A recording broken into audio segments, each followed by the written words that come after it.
At the start of this year, the Prime Minister said the UK was turning a corner economically. Things were meant to be improving, but now the International Monetary Fund says Britain's growth outlook has taken a sharp hit, raising new questions about how the UK plans to recover. It's Wednesday, the 15th of April. I'm Abby Soye, and welcome to your daily briefing.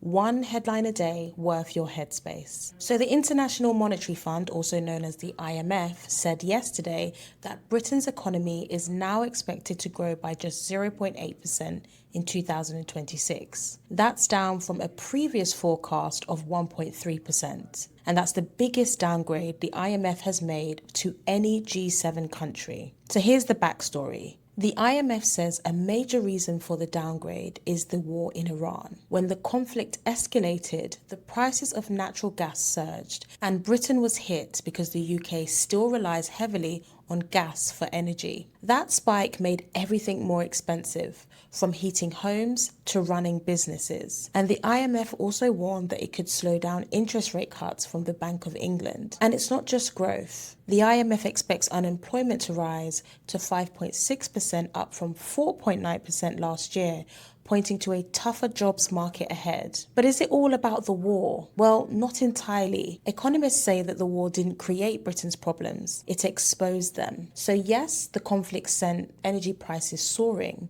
but analysts say that the shock shows how vulnerable the UK economy still is after years of reliance on imported fuel and volatile global markets. They argue that Britain's lack of secure homegrown energy leaves households and businesses repeatedly exposed when global crises hit. At the same time, the political blame game has already begun. The Conservative Party says that the scale of the downgrade and the expected rise in unemployment reflects decisions made at home, not just abroad. They point to policies like higher taxes on employers, arguing those may be weighing on hiring and investment. But economists say both things can be true at once. Global shocks make the picture worse, but structural weaknesses decide how hard you're hit. Whatever the mix of causes, the jump in energy prices has set back promises made by the Prime Minister and Chancellor that growth would improve living standards. And now the government faces a delicate balancing act. How do you support households and businesses, rebuild growth, and invest for the future